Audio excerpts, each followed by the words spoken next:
Hi guys, स्वागत है आपका हमारे यूट्यूब चैनल पर। आज हम देखने वाले हैं class 12th English Maharashtra board का टिप्स 2024 बोर्ड एग्ज़ाम के लिए। तो चलिए शुरू करते हैं आज का वीडियो। आज के इस वीडियो में हम सारे उन टॉपिक्स की बात करेंगे जिसके बारे में आपको पता होना चाहिए इंग्लिश इस सब्जेक्ट से रिलेटेड। तो चलिए शुरू करते हैं।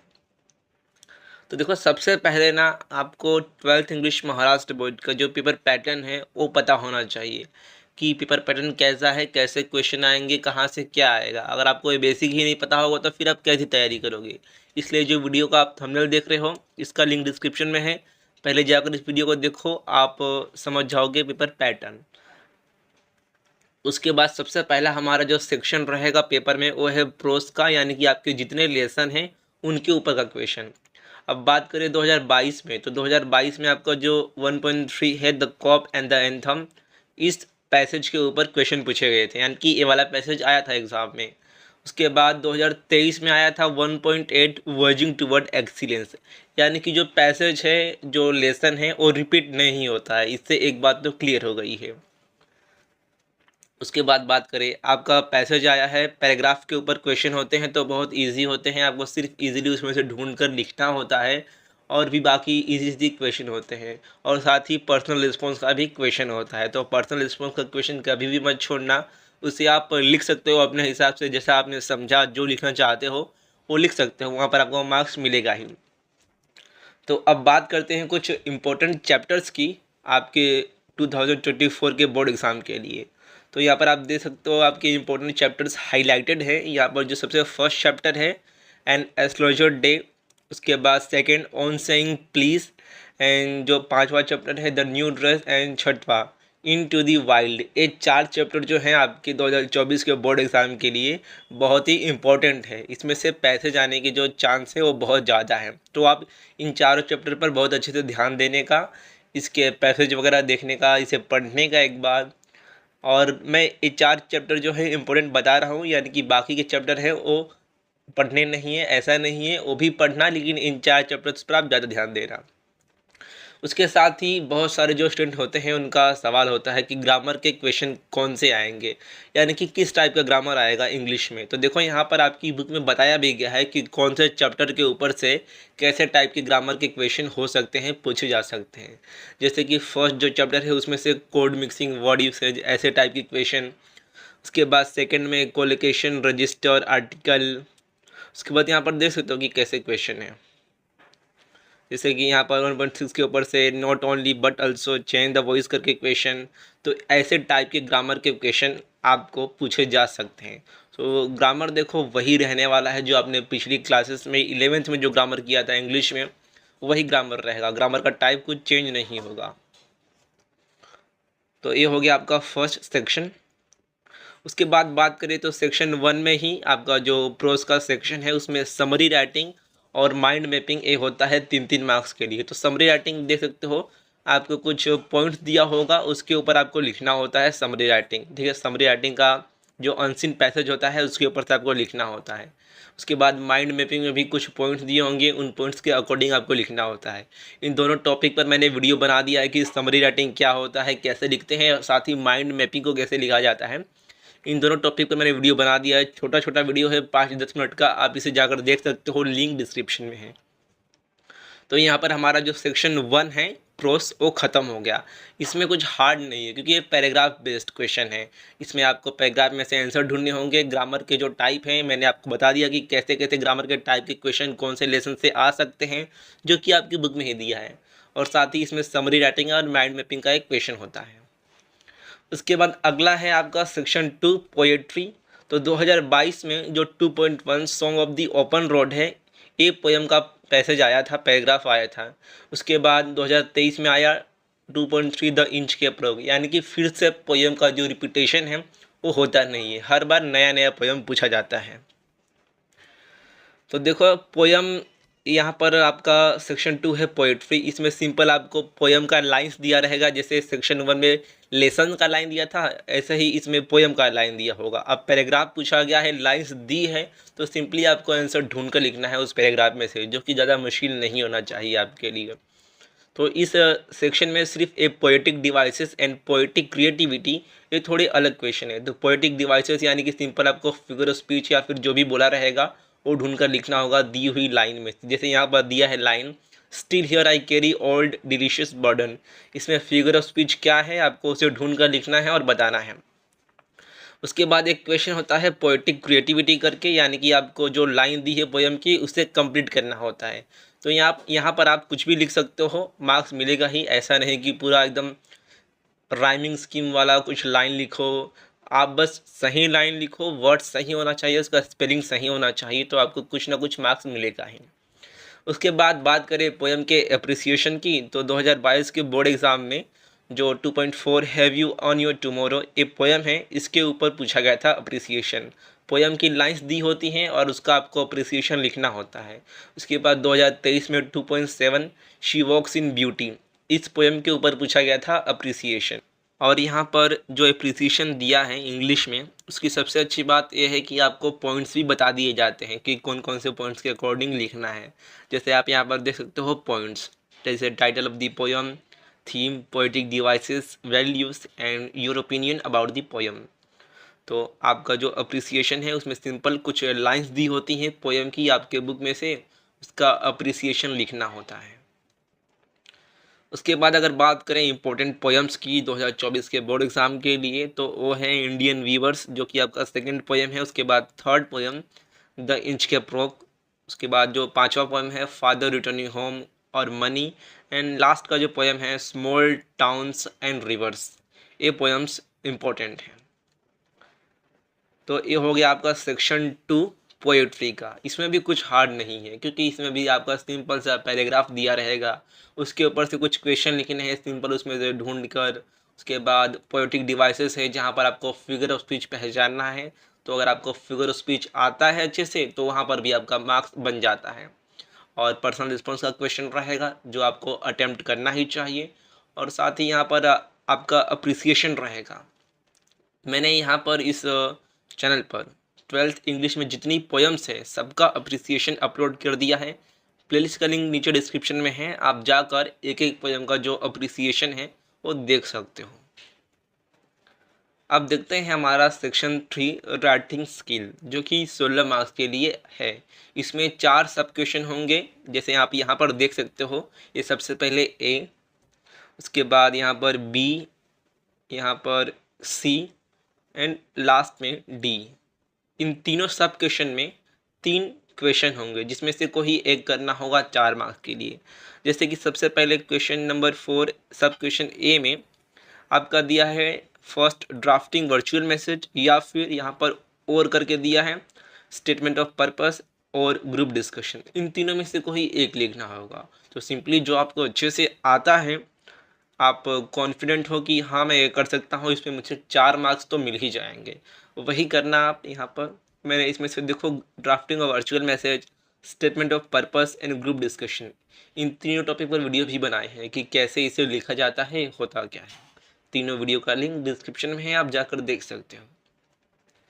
उसके बाद सब क्वेश्चन बी है ईमेल राइटिंग, रिपोर्ट राइटिंग या फिर इंटरव्यू क्वेश्चन। तो इन तीनों में से सिंपली आपको जो आता है वही लिखो। यहाँ पर देखो तो मैंने ईमेल राइटिंग का वीडियो भी बनाया है, बहुत ही छोटा सा 5 मिनट का वीडियो है, जिसमें मैंने बताया है कि कैसे आप ईमेल लिख सकते हो और आपको वहाँ पर 4 मार्क्स पूरे मिलेंगे ही। उसके बाद सब क्वेश्चन सी में speech writing, comparing and expansion of ideas. इन 3 सब टॉपिक में से कोई एक लिखना होगा। तो आप उसी टॉपिक को चूज़ करना जो आपको अच्छे से आता हो और जिसमें आपका टाइम भी बचे, फटाक से आपका लिख के वो हो जाए। एंड सब क्वेश्चन डी है, इसमें ड्राफ्टिंग और रिव्यू, यानी कि यहाँ पर आपको फिल्म रिव्यू लिखना है। उसके बाद blog writing and prepare and appeal. तो देखो यहाँ पर जो फिल्म रिव्यू पूछा गया है, यहाँ पर कोई स्पेसिफिक मूवी का नाम नहीं बताया गया है कि यही मूवी पर आपको फिल्म रिव्यू लिखना है। यहाँ पर क्या बोला गया है, ड्राफ्ट और रिव्यू ऑफ एनी फिल्म और movie that you have recently watch, यानी कि आपने हाल ही में जो भी मूवी देखी है उसके बारे में लिखो सिंपली। तो आप कोई भी एक मूवी का जो कास्ट वगैरह जो भी स्टोरी होता है विकिपीडिया पर, उसे पढ़कर जाना और उसी के बारे में लिख देने का, इतना इजी है ये। तो जो भी आपका फेवरेट मूवी होगा, जो आपने देखा होगा हाल ही में, उसके बारे में आप विकिपीडिया पर जाकर पूरा उसका प्लॉट क्या है, कैरेक्टर क्या है, वो सब पढ़ लेना और जो पॉइंट दिए हैं उसके अकॉर्डिंग लिख देने का। तो ये हो गया आपका सेक्शन सी, राइटिंग स्किल। ये पूरी तरह से आपके ऊपर है कि आप इसमें कौन सा अटेम्प्ट करते हो, उसी के ऊपर आपको यहाँ पर मार्क्स मिलेंगे कि आप कैसे लिखते हो। इसमें कुछ ज़्यादा हार्ड नहीं है। यहाँ पर देखो मैंने अपील राइटिंग का एक वीडियो भी बनाया है कि अपील राइटिंग कैसे लिखते हैं। सिर्फ 2 मिनट का वीडियो है जिसे आप देखकर अपने 4 मार्क्स सिक्योर कर सकते हो। वीडियो का लिंक नीचे डिस्क्रिप्शन में है, आप वहाँ पर जाकर इस वीडियो को देख सकते हो। अब आता है सबसे लास्ट का जो सेक्शन है पेपर में, नोवेल सेक्शन। इसमें टोटल 4 चैप्टर हैं आपके बुक में। 4.1 history of novel, 4.2 to serve with love, उसके बाद around the world in 80 days, and last में है द साइन ऑफ 4। एक 4 चैप्टर हैं आपकी इंग्लिश की 12th की बुक में। इन चारों चैप्टर के ऊपर से 16 मार्क्स के क्वेश्चन आपकी बोर्ड एग्जाम में आते हैं। हर चैप्टर के ऊपर से 4 यानी कि 4 इंटू 4 16 सिंपली। तो देखते हैं कि कैसे इसमें होता है। देखो ये जो सेक्शन है नोवेल सेक्शन एग्ज़ाम में 16 मार्क्स के लिए आता है, लेकिन जो सबसे बड़ा फियर है स्टूडेंट को वो ये है कि ये जो सेक्शन है विदाउट पैसेज आता है। इसमें कोई पैराग्राफ होता नहीं है, आपको पता ही होगा। तो जो स्टूडेंट होते हैं वो डर जाते हैं कि इसमें कोई पैराग्राफ है नहीं, कैसे हम लिखेंगे, याद तो होता नहीं इंग्लिश में। तो एक बहुत बड़ा डर होता है। तो देखो हाँ, ये बिना पैसेज के आता है 16 मार्क्स के लिए क्वेश्चन, लेकिन क्या कर सकते हो आप, इसे बदल तो नहीं सकते, इसको आपको अटेम्प्ट करना ही पड़ेगा। तो इसलिए अगर आपने जितने भी चैप्टर है नोवेल के 4 चैप्टर जो मैंने अभी बताए थे, वो अगर आपने अच्छे से पढ़ा है या फिर उसका सिर्फ यूट्यूब पर समरी सुना है, उसे समझ के लिया है कहीं से भी, तो आप कुछ ना कुछ तो लिख ही सकते हो। और 16 में से 16 नहीं, कम से कम 8 मार्क्स, कम से कम 10 मार्क्स तो मिल ही सकता है। तो इसलिए टेंशन मत लेना कि बिना पैसेज के आया है तो मैं क्या करूँगा, उसे लीव कर दूंगा, छोड़ दूंगा, ऐसा मत सोचना। कुछ ना कुछ तो लिखना, खाली मत छोड़ना। और यहाँ पर आपकी बुक में बताया भी गया है कि कौन से चैप्टर से कैसे टाइप के क्वेश्चन आ सकते हैं। जैसे कि यहाँ पर 4.1 के ऊपर से writer note on character theme plot language setting, 4.2 के ऊपर से activities on character plot setting theme language, यानी कि उस नोवेल में कोई कैरेक्टर है तो ऐसा क्वेश्चन आ सकता है कि right a short note on this character, ऐसा आ सकता है। या फिर प्लॉट सेटिंग थीम लैंग्वेज, ऐसे टाइप के क्वेश्चन आ सकते हैं। देखते हैं आगे। उसके बाद एक और डाउट होता है जो स्टूडेंट को कि ब्रेनस्टॉर्मिंग के जो क्वेश्चन हैं इन चारों नोवेल में, क्या उसमें से कोई क्वेश्चन आता है सेम टू सेम। चलिए देख लेते हैं इसका भी आंसर। तो सबसे पहले यहाँ पर हम लास्ट ईयर की अगर बात करें 2023 में, तो सबसे पहला जो सब क्वेश्चन ए है जो कि आपका 4.1 इस चैप्टर के ऊपर है, उसमें क्या पूछा गया था। सबसे पहले पूछा गया था मैच द फॉलोइंग, और उसके बाद पूछा गया था कि चूज द करेक्ट वर्ड। आपकी ब्रेनस्टॉर्मिंग में 4.1 हिस्ट्री ऑफ नोवेल इस चैप्टर के ब्रेनस्टॉर्मिंग में ऐसे ही टाइप का क्वेश्चन है, टाइप का मैं बोल रहा हूँ, सेम नहीं। तो देख सकते हो आपके ब्रेनस्टॉर्मिंग में कैसा पूछा गया है, match the column and pick out the odd element. तो टाइप का सेम क्वेश्चन है लेकिन सेम नहीं है, यानी कि आपको एग्जाम में जैसा ब्रेनस्टॉर्मिंग में दिया है वैसे ही टाइप का क्वेश्चन पूछ सकते हैं, लेकिन सेम नहीं पूछेंगे। उसके बाद आगे यहाँ पर देख सकते हो बी जो सब क्वेश्चन है आपका नोवेल सेक्शन में, जो कि 4.2 टू सर्व विथ लव इस चैप्टर के ऊपर है। इसमें सबसे पहला देखो जो क्वेश्चन पूछा गया है, give the character sketch of E.R. Brathwaite. तो E.R. ब्रैथवेट जो हमारे नरेटर हैं उनका कैरेक्टर स्केच मांगा गया है, जो कि आप देखोगे तो ब्रेनस्टॉर्मिंग में कहीं भी नहीं है, लेकिन यहाँ पर इसी टाइप का एक क्वेश्चन है ब्रेनस्टॉर्मिंग में, जैसा कि give a brief character sketch of Denham Miss Joseph the narrator Miss Dare Miss Phillips. तो देखो यहाँ पर द नरेटर पूछा गया है और यहाँ पर E.R. ब्रैथवेट, यानी कि दोनों सेम लोग हैं। तो उसी टाइप का क्वेश्चन है, लगभग वही है, बस थोड़ा उसे मॉडिफाई करके दे दिया गया है। तो बेसिकली इसका मतलब यही है कि आपका जो ब्रेनस्टॉर्मिंग में कुछ क्वेश्चन है सेम टू सेम तो नहीं आएगा, लेकिन उसे थोड़ा मॉडिफाई करके दे देंगे एग्ज़ाम में। उसके बाद सी जो सब क्वेश्चन है इसमें भी देखो क्या पूछा गया है। जैसे कि पहला जो क्वेश्चन है, elaborate the following quote in the light of Phileas Fogg वेंशन, quitters never win and winners never quit. तो यहाँ पर देखो ब्रेनस्टॉर्मिंग में ऐसा ही एक क्वेश्चन दिया गया है, elaborate the following quote in the light of extract of the novel. और यहाँ पर एक पूछा गया है, quitters never win and winners never quit, यानी कि सेम यही जो लाइन है, यही जो क्वेश्चन है उठाकर एग्ज़ाम में भी पूछा गया था 2023 में। तो इसका मतलब ये भी हो सकता है कि कुछ कुछ क्वेश्चन सेम भी आ सकते हैं। तो क्या अब हम पूरा ब्रेनस्टॉर्मिंग पढ़ते जाएं कि इतना पढ़ेंगे तो इसमें से एक वही क्वेश्चन आ जाएगा? देखो, मत पढ़ो। आप अगर सिर्फ चैप्टर जो है उसे अच्छे से समझ लोगे और जो आंसर्स हैं इंग्लिश में उसे लिखने की प्रैक्टिस कर लोगे, तो अभी भी आप लिख सकते हो। तो ये था यहाँ पर। उसके बाद आगे फोर्थ जो सब क्वेश्चन है उसमें भी देखो क्या पूछा गया है, describe the significance of Mary Morstan visit to Lyceum theatre. उसके बाद सेकंड जो सब क्वेश्चन है इसमें, write in brief the theme of the extract of novel the Sign of Four. और ब्रेनस्टॉर्मिंग में सेम क्वेश्चन पूछा गया है, write in brief the theme of the extract. तो यही इसका मतलब है कि जो आपकी नोवेल सेक्शन के ब्रेनस्टॉर्मिंग है उसमें से सेम क्वेश्चन भी आ सकता है या फिर कोई क्वेश्चन थोड़ा मॉडिफाई करके भी आ सकता है। इसलिए आप जितने भी नोवेल 4 हैं उसे अच्छे से पढ़ो, उसका समरी सुनो, उसे यूट्यूब पर देखो, बस समझ के लो और आंसर, बड़े आंसर लिखने की प्रैक्टिस करो इंग्लिश में।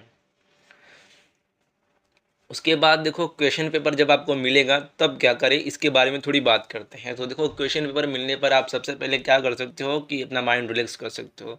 बहुत सारे जो स्टूडेंट होते हैं उनकी आदत होती है कि क्वेश्चन पेपर मिलने पर वो सब देखने लगते हैं कि कौन कौन सा पैसेज है, क्या क्या क्वेश्चन है। ऐसे में देखो ये अच्छा भी है, लेकिन ऐसे में क्या होता है कभी कभी अगर आपको डाउट होगा पहले से ही, घर पे पहले से ही आप टेंशन में हो, तो आप थोड़े टेंशन और बढ़ सकती है आपकी। इससे ये होगा कि आपने जो पढ़ा है आप वो भी भूल जाओगे। तो इसलिए पेपर मिलने पर, क्वेश्चन पेपर मिलने पर थोड़ा रिलैक्स हो जाओ, साइड में रखो पेपर को, उसके बाद देखना चालू करो। उसके बाद पैराग्राफ की बात करें तो जो पैराग्राफ दिया होता है आंसर ढूंढने के लिए, ज़्यादा टाइम उसमें बर्बाद मत करो। अगर आपको आंसर नहीं मिल रहा है उसमें से ढूंढने पर, तो उतनी जगह छोड़ के, आंसर लिखने लायक जगह छोड़ के आगे बढ़ जाओ, कोई आपको बोलने वाला नहीं है। तो यही करो, पैसे जो आपका पैराग्राफ है उसमें कीवर्ड से आंसर ढूंढने की कोशिश करो, सीखो कि कैसे कीवर्ड से आंसर को ढूंढा जाता है। उसके बाद आप प्रीवियस ईयर का जो पेपर है 2022-23 का, उसे डाउनलोड कर सकते हो, उसे देख सकते हो कि कैसा पेपर था, कैसे क्वेश्चन थे। आप कहाँ से डाउनलोड कर सकते हो? टारगेट पब्लिकेशन की जो वेबसाइट है, वेबसाइट का भी लिंक डिस्क्रिप्शन में है, वहाँ से डाउनलोड कर सकते हो। और साथ में सबसे इम्पोर्टेंट, आपको सैम्पल पेपर भी 2024 के लिए सैम्पल पेपर देखना भी बहुत ही इम्पोर्टेंट है। तो मैंने वीडियो अपलोड कर दिया है 12th इंग्लिश का सैम्पल क्वेश्चन पेपर, जो 2024 बोर्ड एग्जाम के लिए बहुत ही इंपॉर्टेंट है। तो आप जाकर उस वीडियो को देख सकते हो या फिर PDF को डाउनलोड कर सकते हो, लिंक डिस्क्रिप्शन में है, आप वहाँ पर विजिट जरूर करना। तो यही था आज का वीडियो आपके 12th इंग्लिश युवक भारती 2024 के बोर्ड पेपर के लिए। बहुत बहुत शुभकामनाएं। आप मुझे इंस्टाग्राम पर फॉलो कर सकते हो अपने डाउट पूछने के लिए, सवाल पूछने के लिए। धन्यवाद।